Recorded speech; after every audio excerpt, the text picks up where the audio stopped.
contains 3.4% sulfur by mass, what will be minimum molecular weight of insulin?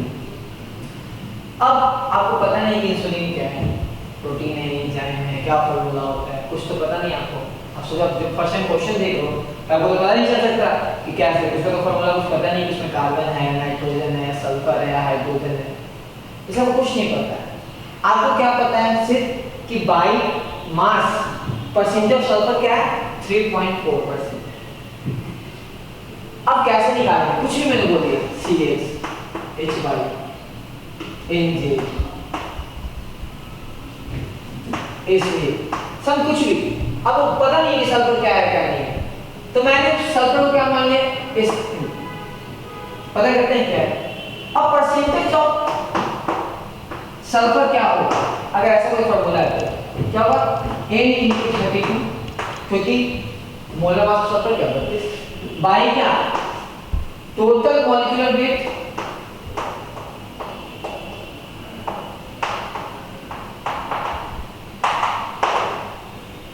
Equal to क्या है into 100 percentage के लिए ये value आपका दिया हुआ 3.4%। मॉलिक्यूलर वेट क्या हो जाएगा N/32 into 100 बाई क्या 3.4 इक्वल टू क्या मॉलिक्यूलर वेट।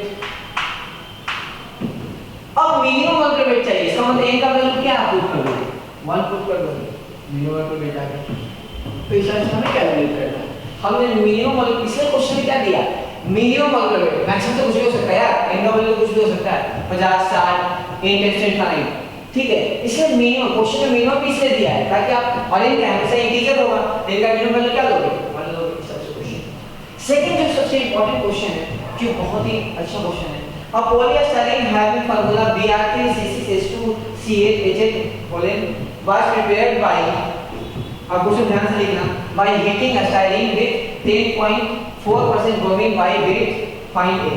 मतलब क्या ये एक पॉलीमर है जिसमें आपको क्या करना है, इनका वैल्यू निकालना है। अगर आपको पता है कि परसेंटेज ऑफ ब्रोमीन क्या है, फिर सेम क्वेश्चन कैसे करेंगे ध्यान से, ब्रोमीन का बताओ परसेंटेज 3 into 80, ब्रोमीन का मोलर मास क्या होता है 80 होता है, तो बाकी कैलकुलेट करेंगे total molar mass 3 into 80 plus carbon कितना है आपका C6H2 वाला 72 प्लस क्या 2 प्लस CH8 12 12 into 8 96 प्लस क्या 8 104 into क्या in equals into 100, ये क्या आ गया into 100, ये क्या आ गया परसेंटेज ऑफ ब्रोमीन, ये क्या दिया आपको 10.46। इस तरह से इनका वैल्यू आ जाएगा और इनका वैल्यू ऑटोमेटिक आप कैलकुलेट कर लेना नहीं, इस तरह से कैलकुलेट करना परसेंटेज आएगा।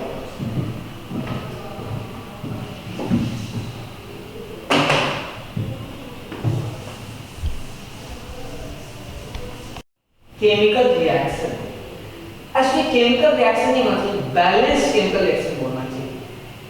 जब भी आप मोल कांस्टेंट लगा रहे हैं केमिकल रिएक्शन में, तो केमिकल रिएक्शन हमेशा बैलेंस होना चाहिए। सपोज कौन सा एक रिएक्शन है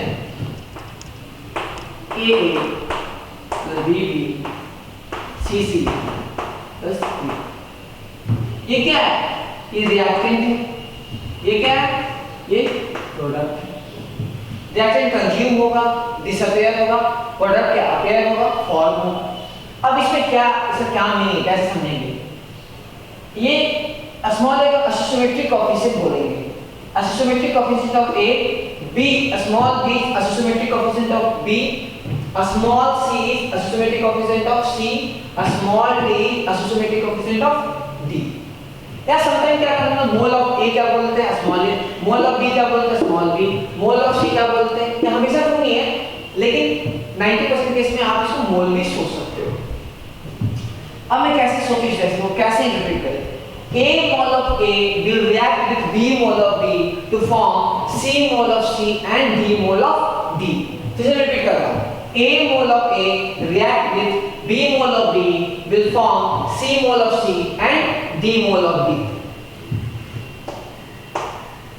A mole of A will react means equivalent to B mole of B equivalent to C mole of C equivalent to B mole of, इस टाइप से हमें करना रहता है। A mole of A is equivalent to B mole of B is equivalent to C mole of C and equivalent to D mole of D। Suppose करो question हमारे पास how many moles of potassium chlorate to be heated to produce 11.2 liter of oxygen at NTU। मतलब question में लिख रहा हूं ध्यान से, how many moles of potassium chlorate to be heated, तो पोटेशियम क्लोरेट KCl3, इसको आप हीट कर दो। इसको हीट करने के बाद क्वेश्चन में दे दिया है it produce 11.2 litre volume of oxygen at STP. जब हीट करोगे तो क्या बनेगा, KCl बनेगा और ये 3/2 O2 बनेगा। अब ध्यान से बैलेंस कर लो, इसका वॉल्यूम दे दिया 11.2 लीटर और ये क्या दे दिया, एनटीपी पे दे दिया। NTP normal temperature. आप बताओ इसका मोल क्या होगा, मोल क्या होता है, volume by STP by 22.4 litre, तो मोल भी हाफ। अब मैं नेक्स्ट से इंटरप्रेट करता हूं, 1 mole of potassium chlorate will give 3/2 mole of O2, means 2/3 mole of KCl3 requires to produce 1 mole of O2. Therefore half mole we require 1/3 mole of KCl3। मतलब KCl3 कितना मोल चाहिए आपको, चाहिए 1/3 मोल चाहिए। अगर मोल पता है तो क्या मास भी कैलकुलेट करते हैं। मास कैसे कैलकुलेट करेंगे, मोल इनटू क्या मॉलिक्यूलर वेट, ये क्या दे देगा, मास दे देगा। बस तीसरा से हम इंटरप्रेट करते हैं ध्यान से, 1 mole of KCl3 will give 3/2 mole of O2, 1 mole of KCl3 will give 1 mole of KCl। अब हमें O2 से KCl निकालना पड़ता है, तो हम क्या नॉर्मल ऐसे सोच सकते हैं 1 mole of KCl3 will equivalent to क्या 3/2 मोल ऑफ O2। तो ऐसे हम लोग हर टाइप से हम लोग सॉल्व कर सकते हैं। तो यहां से आप हर टाइप क्वेश्चन कर सकते हैं। सपोज ऐसा क्वेश्चन आता है कि सपोज मोलर मास दिया होता है, कुछ इसका वेट दिया होता है, 200 gram of potassium chloride will produce something, mole निकालना होता है O2 का। तो क्या करते हैं, पहले सिंपल इसका मोल निकालते हैं, फिर कैलकुलेट करते हैं कि ऑक्सीजन कितना मोल प्रोड्यूस करेगा, कैलकुलेट करते हैं, मास कैलकुलेट करते हैं, इस सब से सॉल्व करना है। सपोज कोई क्वेश्चन मेरे पास, carbonate to produce 11.2 litre of carbon dioxide at NTP। सबसे पहले आप कैल्शियम को हीट करोगे तो क्या बनेगा वो समझ लो, calcium oxide plus CO2, limestone will give lime, ऐसा 11.2 लीटर एट STP। तो मोल क्या हो जाएगा, volume at STP by 22.4 litre, तो मोल क्या आएगा, हाफ आ जाएगा, ये half mole. 1 mole of calcium carbonate will give 1 mole of CO2, then half mole of calcium carbonate will give क्या, half mole of CO2। इसका मतलब मोल ऑफ कैल्शियम कार्बोनेट कितना हो जाएगा,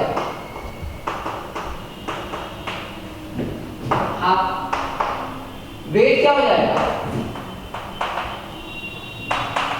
मोल इनटू क्या मोलर मास, कैलकुलेट करेंगे, calcium 40 plus 16 into क्या 3 48 plus 12 भी क्या 100, ऐसा है 50 ग्राम of calcium carbonate will give half mole of CO2 and volume of half mole of CO2 at STP is 10.2 liter। Second question है Calculate the weight of lime obtained by heating 200 kg of 95% pure limestone. अब ये question आ गया, purity की बात आ गया, pure impure की बात आ गया। आप सिंपल सारे मोल क्वेश्चन में याद रखो, प्योरिटी और इम्प्योरिटी का जब भी क्वेश्चन आएगा आप सिंपल माइंड से सोचोगे। क्या सोचोगे कि हमेशा जब प्रोडक्ट बनता है वो किससे बनता है, वो हमेशा आपका प्योर सब्सटेंस से बनता है, इम्प्योर सब्सटेंस से नहीं बनता है। बस आपको इतना ही सोचना है। अब कैसे सोचेंगे, दो ध्यान से, अगर आप 100 केजी लेते तो उसमें 95% प्योर होता है, मतलब 95 ग्राम क्या होता होगा, 95 केजी क्या होता है, प्योर होता है। तो 200 लोगे तो कितना प्योर होगा, 190 केजी प्योर होगा। इसका मतलब जो प्रोडक्ट बनेगा वो 200 केजी से नहीं 190 केजी से बनेगा। कैसे, फिर से बताता हूं, 95% प्योरिटी का मतलब कितना हुआ कि जब अगर 100 केजी ले रहे हो उसमें 95 केजी क्या है आपका प्योर है, बाकी 5% क्या है, इम्प्योर है। तो जब भी आप प्रोडक्ट बनाते हो तो हमेशा क्या प्योर से बनता है, इम्प्योर से प्रोडक्ट नहीं बनेगा। तो क्या नॉर्मल तो सोचो, तो 190 केजी से तुम्हारा प्रोडक्ट बनेगा, 200 से नहीं बनेगा। तो लाइन ऑब्टेन मतलब लाइन कौन है, CO, तो कैल्शियम कार्बोनेट को आपने हीट कर दिया, it will produce calcium oxide plus CO2। 1 mole of calcium carbonate will give क्या 1 mole of lime, that is CO। तो मोल निकालो कितना, 190 into क्या 1000, क्योंकि वेट हमेशा क्या ग्राम में लेना पड़ता, मोल निकालते टाइम, बाई क्या 100, ये क्या आ गया मोल। कितना मोल प्रोड्यूस होगा कैल्शियम ऑक्साइड, और कैल्शियम ऑक्साइड का वेट से मल्टीप्लाई कर देंगे तो क्या आ जाएगा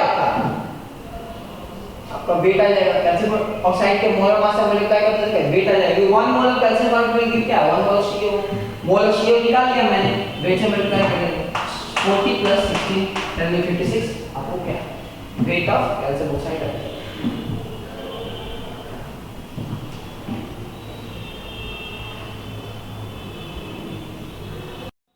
Find the weight of iron which will be converted into its oxide by action of 18 gram of steam on it। आपको पता है कि कितना आयरन कन्वर्ट होगा जब आप 18 ग्राम स्टीम दोगे। तो मैं सपोज कर रहा हूँ 3 mole of water will react with क्या 4 मोल ऑफ वाटर, तो वेट कितना, वेट ऑफ आयरन कितना हो जाएगा 3 into 56, that will be 168 gram। Weight of water क्या होगा 4 मोल है ना, 72 ग्राम। 72 gram water react with 168 gram of iron। तो 1 ग्राम of water यूनिट मीटर, बच्चों का मीटर, 172 ग्राम of iron। तो 18 ग्राम दिया हुआ है, 18 gram of water equal to 168 by 72 into 4, calculate कर लेंगे 18 और जो भी कैलकुलेशन आएगा 2 9 8 4 84 by 9 जो भी ग्राम आएगा आप कैलकुलेट कर लेंगे कितना ग्राम कन्वर्ट करना पड़ेगा। आगे जो क्वेश्चन जो आएगा वो पढ़ सकते हैं हम, अभी बात करेंगे। पहले हम लोग सीखते हैं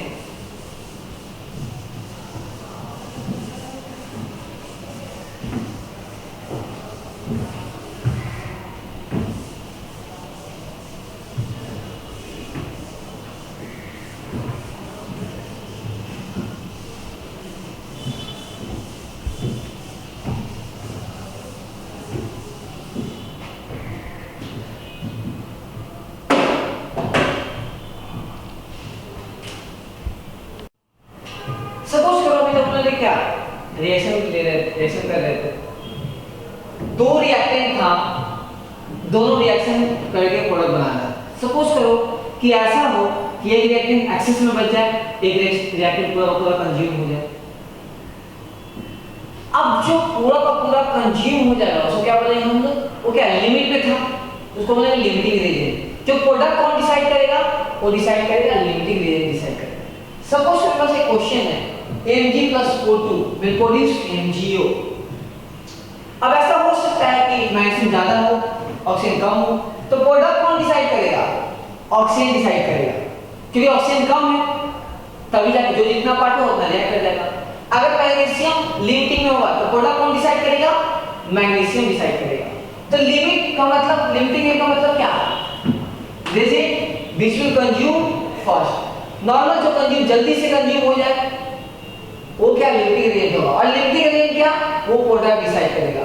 लिमिटिंग रेंज क्या करेगा, वो प्रोडक्ट डिसाइड करेगा। तो आप डिफिनेशन लिख सकते हो, मैं लिखवा दे रहा हूं आपको, whenever the amount of two reacting species or reagent is given, very rarely they react completely. In such cases, one reagent reacts completely, leaving behind the other in excess. The reagent which reacts completely is known as limiting reagent। तो बस आपको इस definition को लिख दो, और limiting का मतलब को मैंने बता दिया जो जल्दी कंज्यूम हो जाए। अब लिमिटिंग एजेंट फाइंड कैसे करेंगे, इसका बहुत सारे लोग बहुत मेथड बताते हैं, मैं आपको बहुत सिंपल सा मेथड बताता हूं। पहले आप सबका मोल कैलकुलेट करो, पहले इसको प्रेशर को बैलेंस कर लो, फिर मोल कैलकुलेट करो, 1/24 0.5 बाई क्या 32 और 60, ये मोल मैंने कैलकुलेट कर लिया। लिमिटिंग रेंज फाइंड करने का सबसे सिंपल मेथड, सबसे ज्यादा सिंपल मेथड, मोल बाय स्टोइकियोमेट्रिक कोएफिशिएंट। तो 1/24/2 that will be 1/48, 1/64/1। इन दोनों में छोटा कौन सा, 1/64 छोटा है, तो लिमिटिंग रीजन कौन सा हो जाएगा, oxygen. Mole bye there stoichiometric coefficient,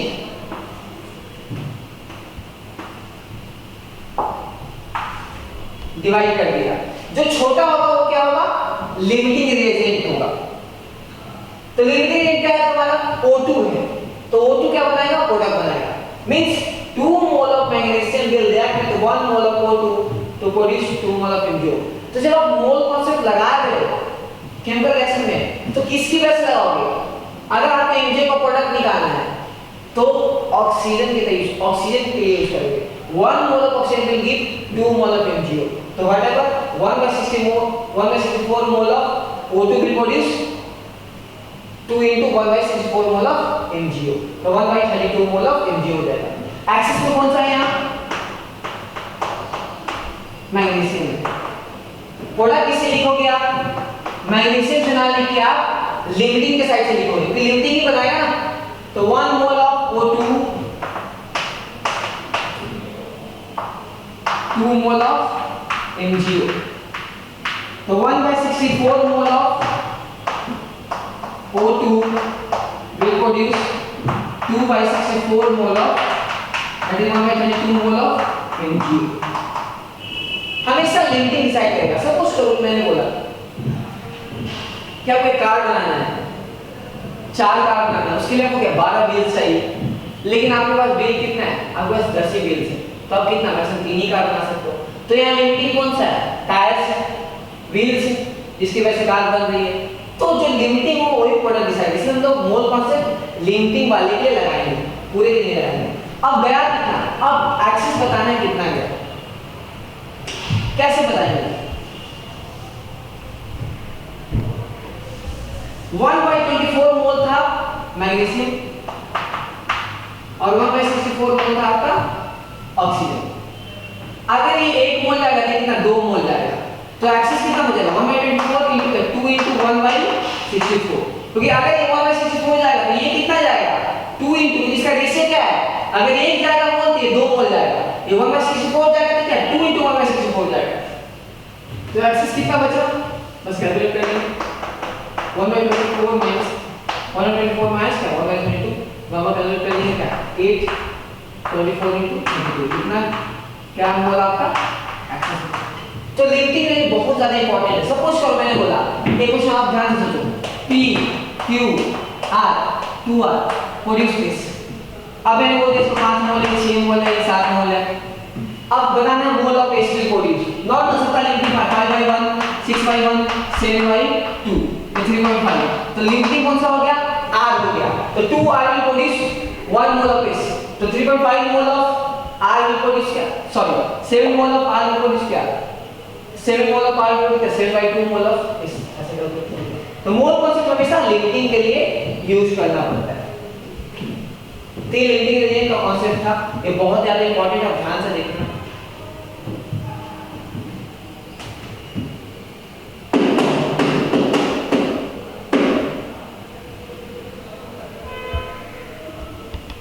concept of yield. अब ये यील्ड होता क्या है? सपोज करो कि आप रिएक्शन करवा रहे हो, तो एक दो मोड है, एक तो आप पेन पेपर पे रिएक्शन करोगे, एक क्या लैब में रिएक्शन करोगे। तो ये कोई जरूरी नहीं कि दोनों का अमाउंट सेम आए। इन जनरल थ्योरेटिकल का जो अमाउंट आता है, मतलब जब आप थ्योरेटिकल का अमाउंट कैलकुलेट करोगे तो क्या ज्यादा आएगा, जब एक्सपेरिमेंट करोगे तो क्या वो प्रोडक्ट कम आएगा। यील्ड ऐसे डिफाइन किया गया है, percentage yield amount of experimental by the amount of theoretical into 100। जो एक्सपेरिमेंटली अमाउंट आया उसको डिवाइड करेंगे थ्योरेटिकल से, थ्योरेटिकल में जो पेन पे कैलकुलेट करोगे into 100 करोगे तो क्या आ जाएगा, वो यील्ड आ जाएगा। अब ये जनरल फार्मूला है यील्ड का, मतलब जो केमिकल रिएक्शन यील्ड जो मोल कॉन्सेप्ट आके यूज करोगे क्या आएगा, थ्योरेटिकल आएगा, और एक्सपेरिमेंटल तो क्या दिया हुआ रहेगा, तो आप यील्ड कैलकुलेट कर लोगे। जैसे हम क्वेश्चन देखेंगे अभी, सबसे बेस्ट क्वेश्चन है यील्ड का। बाकी नॉर्मल सा क्वेश्चन रहेगा कि सपोज आप कार्बन डाइऑक्साइड आया आपका 200 एक्सपेरिमेंटली, आज आपने कैलकुलेट किया थ्योरेटिकली तो 224 आ रहा है, तो नॉर्मल 200 बाई क्या 224 into 100, ये क्या परसेंटेज ऑफ यील्ड आ जाएगा। तो पार्ट इस सबसे क्वेश्चंस आता है, जब मोल कॉन्सेप्ट आके कैलकुलेट कर रहे हो तो क्या आ जाएगा, थ्योरेटिकल आ जाएगा, और एक्सपेरिमेंटली क्या हो गिवन रहेगा, तो नॉर्मल कैलकुलेट कर लोगे। अगर मान लो सीक्वेंशियल रिएक्शन है, सीक्वेंशियल बोलने का मतलब क्या है कि ए से बी आपको बनाना है, लेकिन ये मल्टी स्टेप में हो रहा है। ए से पहले B1 जा रहा है, ये B1 से क्या जा रहा है, B2 जा रहा है, B2 से क्या जा रहा है, ये B3 जा रहा है, सो ऑन। Bn माइनस से क्या जा रहा है, ये B जा रहा है। ये मल्टी स्टेप में हो रहा है, ये कॉम्प्लेक्स रिएक्शन है, सो मेनी स्टेप्स में ये रिएक्शन प्रोसीड कर रहा है। इसका यील्ड मैंने माना, सपोज करो कि आपको इसका यील्ड निकालना है, कैपिटल X% आपको निकालना है, सबका यील्ड दिया हुआ है, x1 दिया हुआ है, x2 दिया हुआ है, उसी तरह क्या दिया हुआ है, xn दिया हुआ है, सबका परसेंटेज हर एक इंडिविजुअल का यील्ड दिया हुआ है। तो नॉर्मल सा फार्मूला होता है जो आपको लाइक जेईएमएस का एग्जाम जो स्टेट एग्जाम होता है उसमें आ जाता है। तो क्या x% क्या हो जाएगा, नॉर्मल x1 by 100 into क्या x2 by 100 into x3 by 100, इस टाइप से सो ऑन xn by 100 तक ऐसा हम लोग फॉर्मूला यूज करें। अब हम क्वेश्चन सबसे ज्यादा इंपॉर्टेंट क्वेश्चन जो है वो ये बहुत ही टफ क्वेश्चन है, यील्ड में आता है। बाकी यील्ड में जनरल क्वेश्चन आएगा कि एक्सपेरिमेंटल दिया हुआ है, फिर थ्योरेटिकल पता चल जाएगा आपको केमिकल रिएक्शन यूज करने के बाद, और आप उसको 100 से मल्टीप्लाई कर दोगे रेशियो होगी, वो यील्ड आ जाएगा। लेकिन ये जो क्वेश्चन एक सीक्वेंशियल का पार्ट है तो हमें कैलकुलेट करना है, इसका ओवरऑल यील्ड नहीं दिया हुआ, इसका हर एक रिएक्शन का अलग-अलग यील्ड दिया हुआ है। Nitric acid can be prepared by ammonia in 3 steps, ये क्वेश्चंस है। स्टेप 1 ये है, स्टेप 2 ये है, स्टेप 3 ये है। हर एक एरो पे आप देखोगे ये क्या परसेंटेज लिखा हुआ है, ये क्या परसेंटेज ऑफ यील्ड है। अब कैलकुलेट कैसे करेंगे, इसे कैलकुलेट कैसे करना है, कुछ नहीं नॉर्मल सा सोचो, ज्यादा कुछ नहीं है। क्वेश्चन में दिया कि अमाउंट ऑफ HNO3 इज 1.5 ग्राम, तो NO2 आ रहा है, यहाँ NO2 आ रहा है, यहाँ से क्या NO आ रहा है, NO यूज हो रहा है, बाकी आपका कोई काम नहीं है। तो 2 mole of HNO3 require 3 mole of NO2 sorry NO2, तो 1 मोल कितना चाहिए आपको, 1 mole of HNO3 require 3/2 mole of O2 NO2, तो 57.5 1575 बाई क्या molar mass of nitric acid निकाल लेंगे 1 प्लस 14 प्लस 48 कितना 52 53 63 आ जाएगा मोल ऑफ HO3 रिक्वायर क्या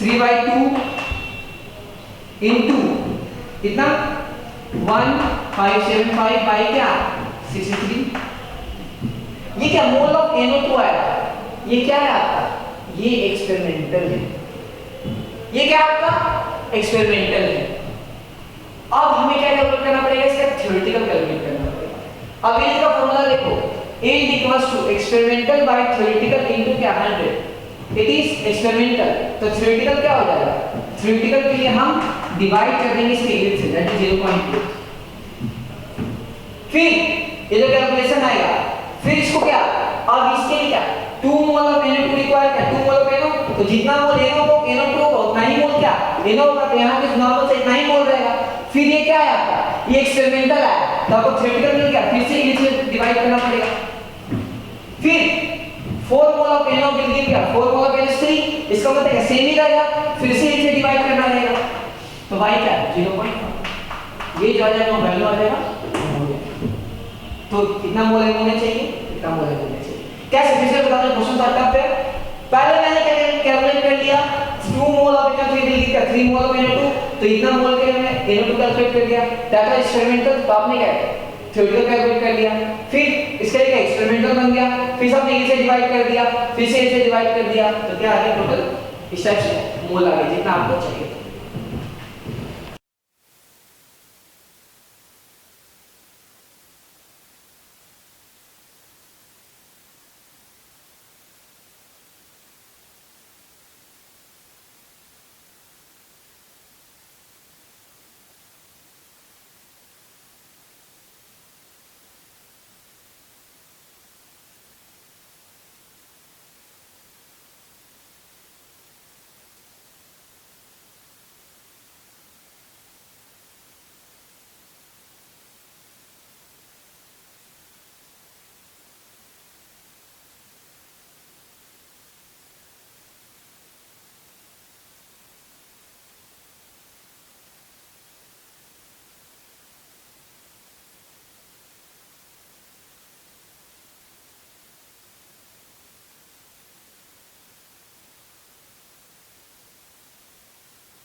पार्ट 2 इसमें बोला है कि डिफरेंट पार्ट है ये।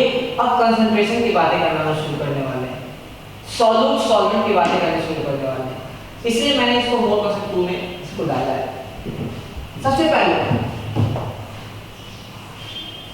कोई भी सॉल्यूशन है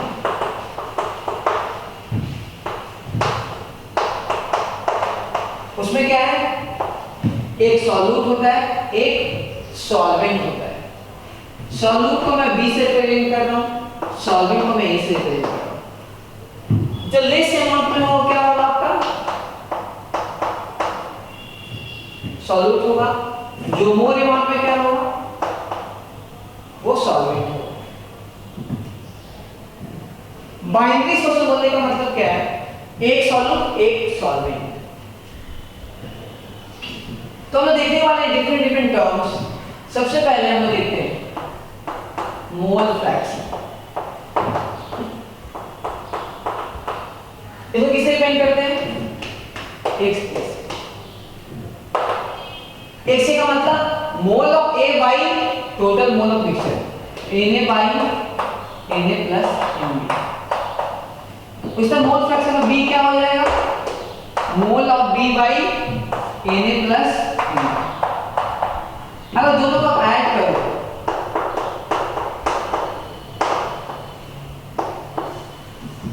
अगर एक का मोल फ्रैक्शन आपको पता है तो दूसरे का मोल फ्रैक्शन आप निकाल सकते हो।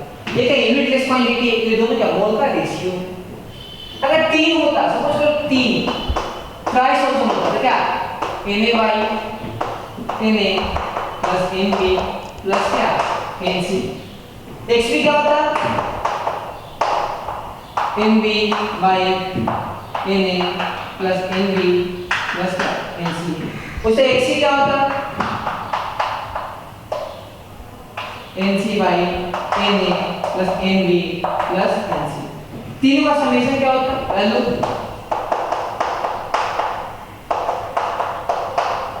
ये 1। सारा मोल फ्रैक्शन का समेशन क्या होगा 1। आगे एक और टर्म जो बहुत ही रेयर यूज होता है वेट फ्रैक्शन। नॉर्मल फ्रैक्शन बोलने का मतलब क्या, सेम वेट फ्रैक्शन की बात कर रहे हैं। कैसे होगा, वेट ऑफ A बाई क्या total weight, mole fraction of B GB by क्या given weight by total weight of. ये ज्यादा काम नहीं आता है, मैक्सिमम टाइम क्या मोल फ्रैक्शन काम आएगा। आगे जो इंपॉर्टेंट टर्म देखने वाले हैं हम लोग,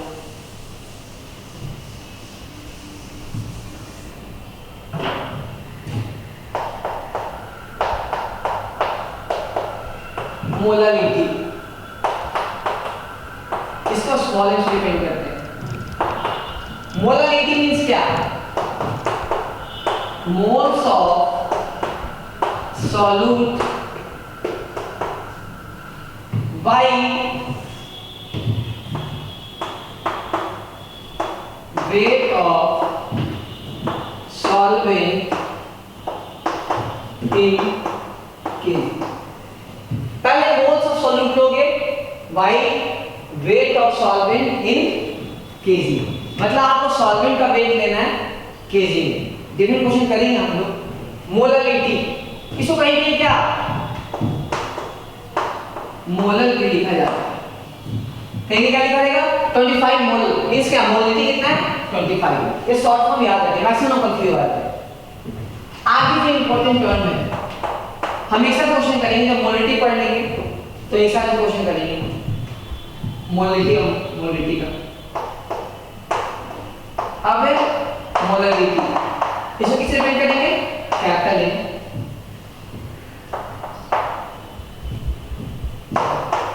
मोल्स ऑफ सॉल्यूट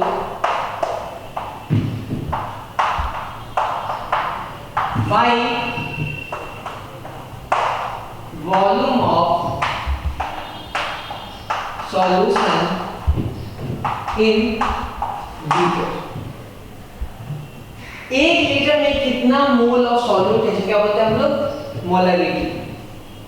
और इसको शॉर्ट फॉर्म में जो लिखा रहेगा वो क्या रहेगा molar.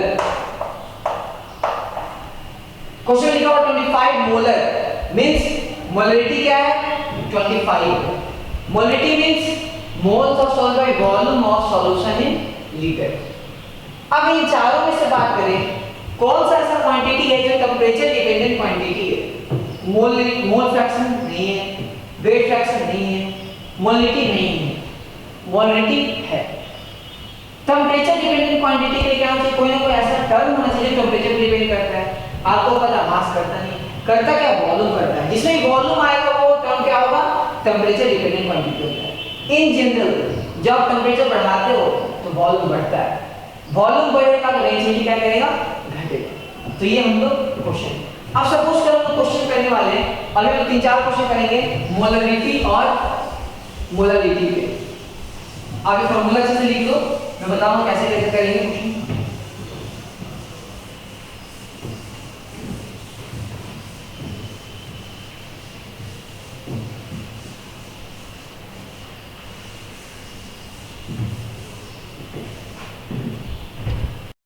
Suppose 40 gram of NaOH presenting 1000 gram of solution, aqueous solution.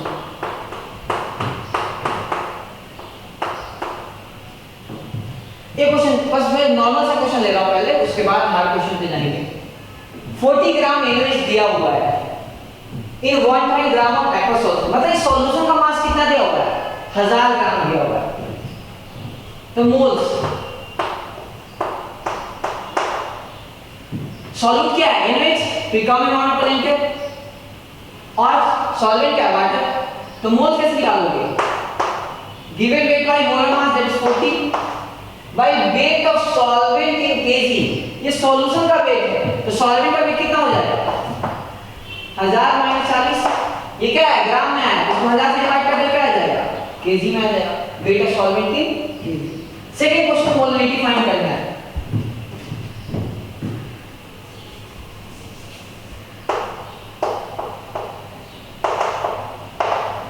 Second question suppose करो ये 40 ग्राम NaOH presenting 96 gram of water. फिर से बेसिक क्वेश्चन, तो सॉल्यूट आपको पता है NaOH, सॉल्वेंट क्या है? वाटर। तो molarity, moles of solute by weight of solvent in KG. तो 40 बाय क्या? 40 एक मोल बाय क्या? Weight of solvent in KG. Solvent का वेट दिया हुआ है 960 बाय क्या? तीसरा से मोलरिटी का क्वेश्चन आता है। फिर एक बेसिक क्वेश्चन पे आगे करते हैं हम लोग।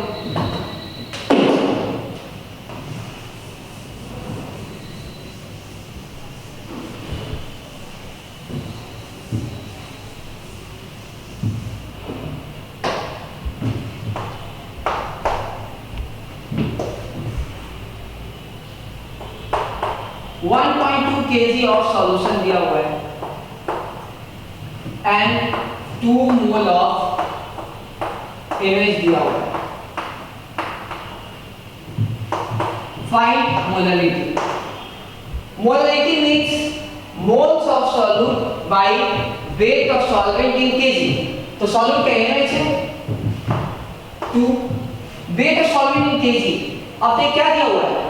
ये तो आपका सॉल्यूशन का वेट दिया हुआ है, तो सॉल्वेंट का वेट कैसे निकालोगे? तो उसके लिए पहले मैं सॉल्यूट का वेट निकालूंगा। तो सॉल्यूट का वेट क्या हो जाएगा? 2 × 40 दैट इज क्या? 80 ग्राम। 80 बाई क्या कर दिए? 1 कर दिए हम लोग। इसे क्या है? 0.08 क्या केजी आ गया क्या? NaOH। तो सॉल्वेंट का कितना हो जाएगा? 1.2 माइनस क्या 0.08, ये केजी में है। तो इस तरह से क्वेश्चन आते रहता है।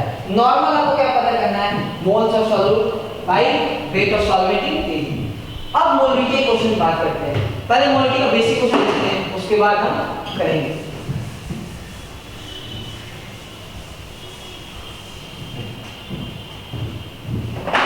मोलरिटी मतलब क्या? Moles of solute by volume of solution in litre. मेरे पास क्वेश्चन एक बेसिक सा क्वेश्चन है। सपोज करो